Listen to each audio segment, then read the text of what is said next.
Okay, folks, if we weren't radical enough for you before, we're now going to be pushing the envelope even further. I don't know if you follow Matthew John on Medium, but you should. Matthew asks the question, can we abolish the police without abolishing the U.S. government? If you know me, you know I'm in favor of abolishing the U.S. government. In my personal life, lately I've been having a number of interesting conversations with wine track moms, Biden-supporting wine moms. I don't know how I could be so lucky. And what I've noticed in these conversations is that they, like traditional liberals, like in Phil Oak's song, love me, love me, love me, I'm a liberal, when it comes to revolution, that's going a little bit too far. They love black people, they love brown people, red and yellow, black and white, they are precious in his sight. But when it comes to taking a stand that might disrupt their own comfort, not so much. That's going a little bit too far. Because if we abolished the government, then their comfy situation would stop. The top 10% of the bottom 90% is getting screwed too, but just not as much. So they go along with pretty much everything the liberal establishment, the DNC, wants them to go along with. They may make a few mild protests, but their heart isn't in it. They may even admit that an outright revolution is necessary to get things to where they should be. But again, that's going a little bit too far. As long as their Uber Eats are delivered on time, they're pretty much okay with whatever happens. So back to Matthew's question, can we abolish the police without abolishing the US government? And with Biden in charge or with Trump in charge, the answer is still obviously no. We have to abolish the US government because of their symbiotic relationship with the police. A lot has happened during the last year. There was an unprecedented global pandemic that is still raging out of control in parts of the world. A man named George Floyd was murdered. If Floyd had been born white, he would still likely be alive. A massive protest movement erupted, some say the largest in US history. Not to mention world history. Not to mention all over the world people were protesting against George Floyd's murder. The perpetrator was arrested. The protest movement continued. People began questioning the very notion of policing, embracing ideas like defunding and abolition. Now the perpetrator has been convicted, but what happens next? A heartening aspect of these events was the tenacious spirit of radicalism that began developing in their wake. People from all backgrounds realized that American policing at its core is simply an expression of the state's monopoly on violence. Let's say that again. People from all backgrounds realized that American policing at its core is simply an expression of the state's monopoly on violence. And that state is inherently colonialist, capitalist, and white supremacist. There is an assumption that we start by defunding the police and we gradually move toward replacing them with something completely different, something that truly upholds safety and security for our communities. But what is the way forward? What are the logistics of this monumental task? These questions have been on my mind lately, so I decided to articulate my thoughts on this controversial yet crucial topic. This is not really an essay or an op-ed, it's more like a letter. Like many other Americans, I have found myself becoming increasingly radicalized during recent years. And that, dear viewers and listeners, is what we need. We need to become increasingly radicalized if we're ever going to escape this boiling pot. And we more comfy people nearer the top of the 90% need to become radicalized for the sake of the people nearer the bottom. If we actually give a shit about our fellow humans, we need to get radicalized for their sake. But if you're one of the people who feel like that's going a little bit too far, then fuck off. To put my radical views into context, I wanted to begin this analysis more broadly. What about these more generalized notions like safety, security, and law? I was recently asked the following question by a more conventional-minded individual, like the people I've been talking to, regarding my views on American policing. Do you think we should just eliminate all laws and let citizens protect their own families and property as they see fit? I can just picture the asshole asking this question. Surely you equate chaos with anarchy, right? Certainly we can't have that, right? To answer this question, let me begin with the fact that I am of a political tendency, Marxism, Leninism, that is regularly demonized on the Western left for its alleged authoritarianism. See the 1872 essay entitled On Authority by Frederick Engels for the quintessential response to this accusation. I'm of half a mind to read the whole thing to you right now, but I won't. Suffice it to say, I definitely support the concept of law. That being said, my support depends on whose interests are being served by any given set of laws. Generally speaking, laws in capitalist societies overwhelmingly serve the interests of the elites, and laws in socialist societies overwhelmingly serve the interests of the working class. At the risk of being redundant, I generally support the laws in socialist societies and oppose the laws in capitalist societies. So that doesn't sound like chaos. That just sounds like the government working for the right people. Add settler colonialism, white supremacy, violent imperialism, like we're seeing in Israel, and neoliberalism to the mix, and my opposition to the laws of a capitalist society increases exponentially. The other part of the previous question relates to self, family, and community defense. I do want to briefly clarify that I am in favor of the right to bear arms, and I am too, and generally oppose gun control efforts, especially under a capitalist state. As Karl Marx famously said, under no pretext should arms and ammunition be surrendered. Any attempt to disarm the workers must be frustrated by force if necessary. This is becoming a more standard leftist view in the US and is promoted by organizations like the Socialist Rifle Association. Another notable aspect of this topic is that the history of gun control in the US is steeped in overt racism, another reason other leftists and I oppose it. Though seemingly unrelated to the main issue at hand, I included the topic of armed defense because it would likely be necessary in the absence of conventional policing. Not that the police actually protect people. Now for my conflicting thoughts on what is to be done regarding this vile institution of American policing.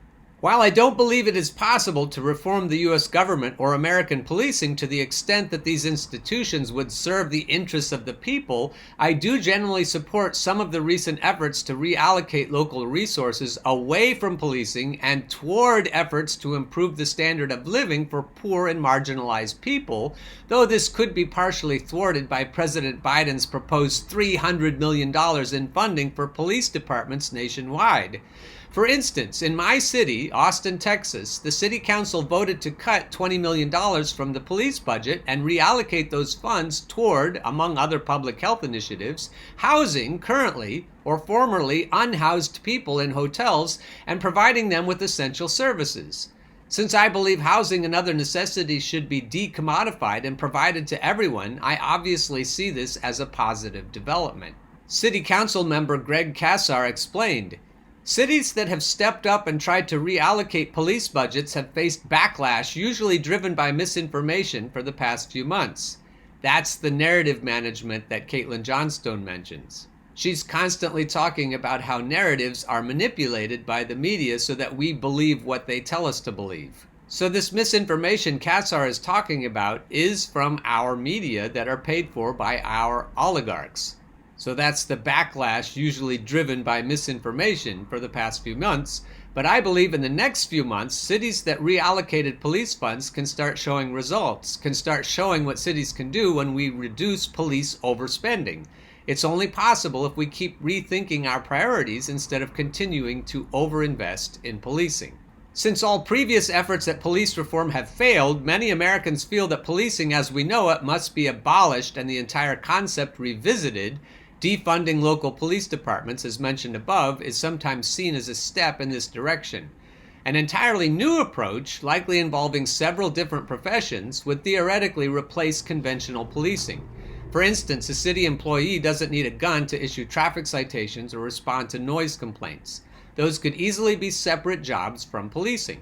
Responding to a mental health crisis also doesn't need to involve armed police officers who are not trained in mental health and often turn situations violent or deadly. These are just a few examples of current police duties that could be delegated to other professionals. And as I mentioned, individuals, families, and communities should undoubtedly engage in armed defense and other forms of safety and security, including mutual aid, if they feel comfortable doing so. As I detailed in an article last year, police don't have any legal mandate to protect people. They often take too long to respond to a situation and make situations much worse than they would have otherwise been. The new mantra is becoming, "We keep us safe." The quintessential book on the problems with American policing is The End of Policing by sociology professor Alex Vitale. There's a picture of the book, I don't know if you can see it, and the quote says, "The problem is not police training, police diversity, or police methods. The problem is the dramatic and unprecedented expansion and intensity of policing in the last 40 years, a fundamental shift in the role of police in society. The problem is policing itself." Matthew continues, "I read it last year after previously attending a talk the author gave. In addition to providing a thorough history of American policing, the layout of the chapters is also illuminating. Many of them are broken down into categories relating to the enforcement of a specific set of laws or policing as it relates to a specific phenomenon. For example, the war on drugs, homelessness, sex work, mental illness, border policing, school policing, etc. And we've covered almost all of those in previous shows. For each chapter, Vitale discusses the main topic, goes through a history of the failed efforts at reform, and finally offers alternatives. As a compelling bonus, the other options discussed and advocated for have, in many cases, been successfully put into practice in various places around the country. I'll break in here and say that I've mentioned school policing on at least a couple of occasions in prior shows. Matthew offers this, for instance.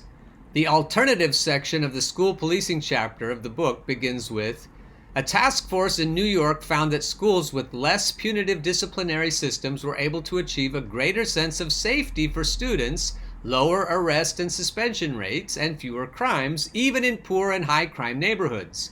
What is needed, but often not supplied by school officials, is a set of non-punitive disciplinary measures designed to keep kids in school while getting to the root of disruptive behavior." I'm going to break in here and say that when I was a middle school teacher in Oregon, I saw kids who were having trouble like this. And I also was in the unique situation of teaching at an elementary school and then switching to the middle school that elementary school fed into. What I noticed is that a lot of kids just disappeared. The kids that the school couldn't handle just disappeared and they dropped out. Kids I knew and loved and cared about just stopped being there. Going on with the quotation, "Schools cannot solve all the problems students bring in, but they can be part of the solution rather than part of the criminal justice system. To do that, they need more resources to deal with the whole student." Vitale goes on to articulate why more resources need to be reallocated to schools and mentions places where various alternative approaches have succeeded. In the chapter on the policing of those with mental illness, Vitale writes, "Mike Koval, chief of the Madison, Wisconsin Police Force, has spent years advocating for community-based mental health services in the wake of police killings of people with mental illness. He realizes that even with enhanced training and specialized response, there are still limits to what the police can do. The unique challenges presented in these calls are going to result in more tragic outcomes unless or until there is a commitment to provide more proactive, preemptive, and collaborative interventions before an individual's mental health issues have declined to critical levels." He even got permission from the city of Madison to undertake litigation against the state for closing down a mental health clinic, arguing that the loss of its services diverts considerable police resources and money away from patrolling, as officers must now transport people longer distances. The common theme here is reallocating resources away from policing and toward other local programs, professional organizations, and practices that not only repudiate violence against marginalized people, but have shown a proven track record of efficacy. Side note, ending the war on drugs would also be monumentally helpful, as even a Nixon aide admitted it was created specifically to target the black community, but changing existing laws is a separate topic outside the scope of this piece. I'd recommend everyone read the entire book to get a glimpse of the myriad viable alternatives to traditional policing and other notable proposals. But for an overview of the philosophy behind these ideas, a concise source is a New York Times op-ed by Mariame Kaba. I'll break in here and say that changing existing laws is a separate topic, but one that could be addressed well by a radicalized approach such as general strikes or violent, if necessary, protests. But back to Mariame Kaba's quote. After summarizing how American policing has never had the cumulative effect of preventing or reducing crime, Kaba explains, when people, especially white people, consider a world without the police, they envision a society as violent as our current one, merely without law enforcement, and they shudder. These are the comfortable wine moms I've been talking to. As a society, we have been so indoctrinated with the idea that we solve problems by policing and caging people that many cannot imagine anything other than prisons and the police as solutions to violence and harm. People like me have a vision of a different society built on cooperation instead of individualism, on mutual aid instead of self-preservation. What would the country look like if it had billions of extra dollars to spend on housing, food, and education for all? This change in society wouldn't happen immediately, but the protests show that many people are ready to embrace a different vision of safety and justice. To provide further articulation of this general outlook, here are the last passages of an article Vitale wrote about a year ago. The defund the police movement that we see taking off across the country is the expression of a lot of these ideas that have been percolating across the country for years. I am part of a movement of organizations on the ground in cities across the country who have been pushing back against this program of mass criminalization, who have been saying, we don't need another jail. We need youth centers. We don't need school police. We don't need the police to be in charge of mental health services. We need actual mental health services. My hope is that what's happening today across the country will help feed those movements and help build their power. Because I think any movement to create economic and racial justice in the United States has to involve dialing back the power of the carceral apparatus. Let's say that again. Any movement to create economic and racial justice in the United States or anywhere else has to involve dialing back the power of the carceral apparatus, which is going to be used against us and our movements. So not only do we need to take the funding away so we can use it for better things, we need to take away the carceral apparatus that tries to get in the way of these movements. It's not just removing dead weight, it's removing a primary adversary. In addition to defunding, another promising tactic I've noticed is simply attempting to minimize interactions with the police, such as making available alternatives to calling 911. This strategy usually comes as lists of phone numbers in cities around the US which are shared on social media and include things like mental health organizations, social workers, suicide prevention lines, which we found out in class yesterday in a class I'm teaching. They're just robots, so these suicide prevention lines don't do much. Food banks, mutual aid networks, medics, housing assistance, and domestic abuse assistance. That aside about suicide prevention lines means that we need more funding so we can have real people doing it. I'm not trying to say don't have them.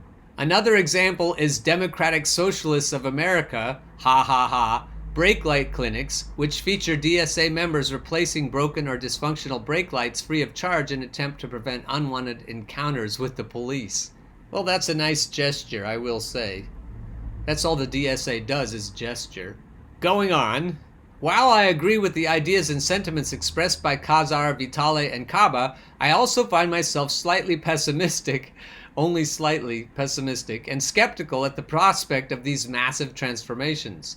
A good way to introduce this somewhat bleak outlook is to mention my previous optimism regarding both recent presidential campaigns of Senator Bernie Sanders, sheepdog in chief. While I was rooting for Sanders and thought he had a good chance of winning, I simultaneously knew a Sanders presidency wasn't the solution to the inherently elitist and corrupt character of the US government. Let's say that again. A Sanders presidency wouldn't have been the solution to the inherently elitist and corrupt character of the US government. That probably bears repeating 5 more times, but I'll spare you. But for a while there, especially after the first few 2020 primary states, I was convinced this white-haired eccentric would soon be victorious. It turned out I, and not just you, Matthew, was a bit naive. Long story short, Sanders proposed a new Franklin D. Roosevelt style of reforms that would have improved the lives of millions while preserving American capitalism and its global hegemony. This prospect for minimal progressive change seemed threatening enough to the bourgeois political establishment that the Democratic Party put all its efforts, thank you Barack Obama, into defeating Sanders in the primaries, even to the point of nominating someone who held many of the same policies as Trump. Ding, ding, ding. Without the devastating COVID-19 pandemic, Trump likely would have won a second term, something Democratic Party elites would have preferred over a Sanders presidency and its mild threats to their obscene wealth. This example, and now we're finally getting to the point, this example is somewhat analogous to how I see the situation with American policing and the prospects for improvements. Sure, there are lots of excellent analyses out there and even some positive changes occurring, both of which I mentioned above. But I fear these changes are similar to the development of the progressive movement surrounding the Bernie Sanders presidential campaigns. That is a very powerful point. Maybe they are well-intentioned and could even help in a small way, but the inherently capitalist, colonialist, white supremacist nature of the American state will likely overrule these efforts, just as they did with the Sanders-led political revolution. So all they need to do is keep the voters within the confines of the duopoly, and they have us right where they want us. They can have sheepdogs like Bernie, or Jesse Jackson, or any of the other sheepdogs saying exactly what we want to hear, but they're never going to get any traction. There's never going to be an actual change. Despite the defunding of some police departments and reallocation of city resources, Black and Indigenous people will still be killed and brutalized by police regularly and at vastly disproportionate rates. Poor and marginalized people will still be targeted and incarcerated almost exclusively. Lest you ever think that the police work on behalf of poor and marginalized people. They simply don't.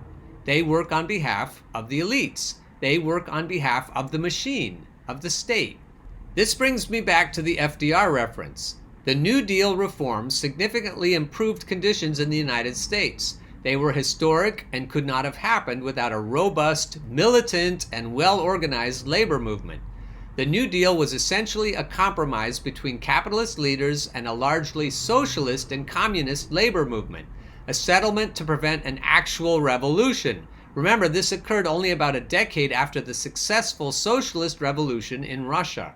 The movement for Black Lives is certainly inspiring, and I consider myself part of that movement. However, it is nowhere near as organized or as powerful as the U.S. labor movement was during the 20s and 30s. As Frederick Douglass once said, power concedes nothing without a demand. The way I interpret that quote is that the demand needs to be exerted through power of its own. We must pursue such power if we truly want to see systemic change. A 2014 Princeton study, which I've quoted before on here, found there is generally no correlation between public opinion and federal government policy in the U.S., while there is a qualifiable and significant correlation between the opinions and desires of economic elites and federal government policy.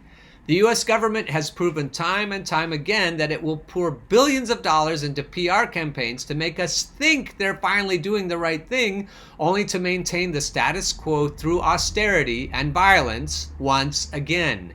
The entire Obama presidency was a textbook example of this, a performative facade of change while continuing or expanding the same destructive policies of the previous administration.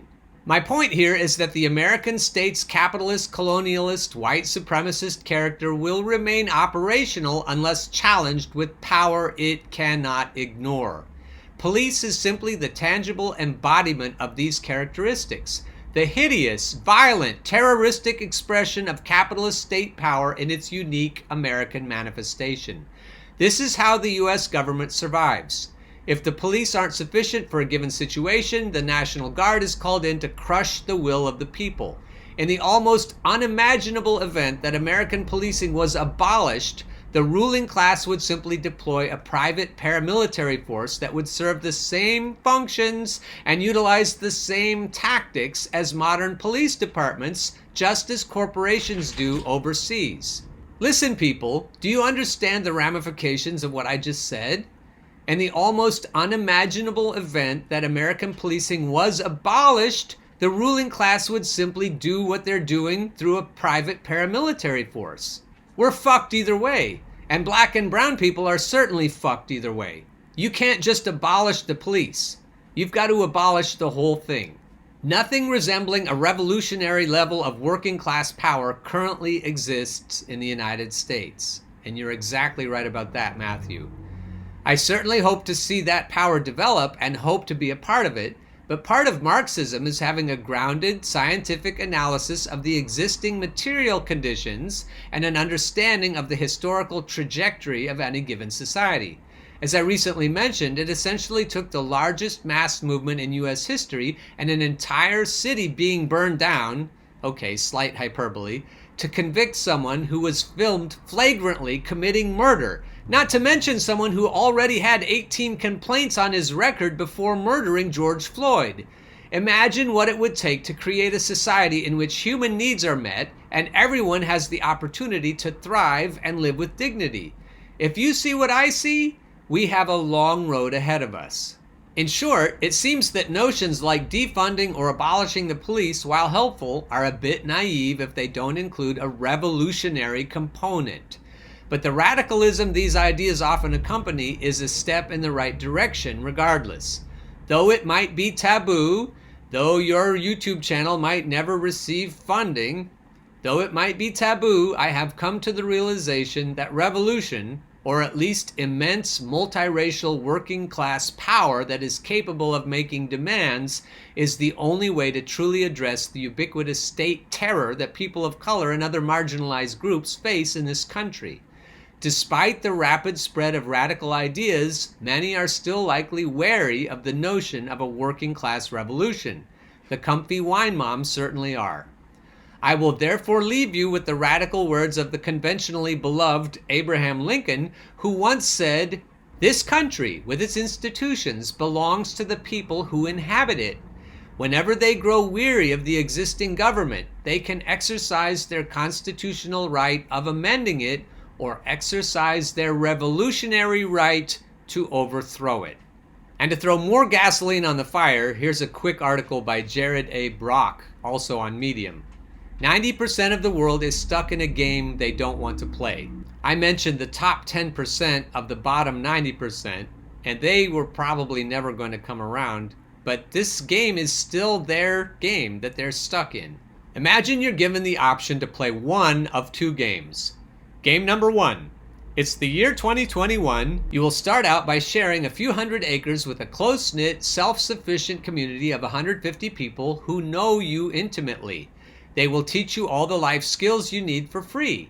Then, by contributing 3 or 4 hours of infinitely varied and interesting labor per day, you'll be able to directly meet all your needs for the rest of your life without the need for money or politicians or taxation, in a way that strengthens your body and improves the planet for future generations. You will have an equal say in the decision-making of your community. You will rarely feel busy, lonely, or anxious. You will likely die naturally at an old age in your sleep, at home, surrounded by people you love. Well, I don't even need to read the second game. That's the one I want. Game number two. It's the year 2021. You start with no land and maybe a few semi-skilled family members if you're lucky.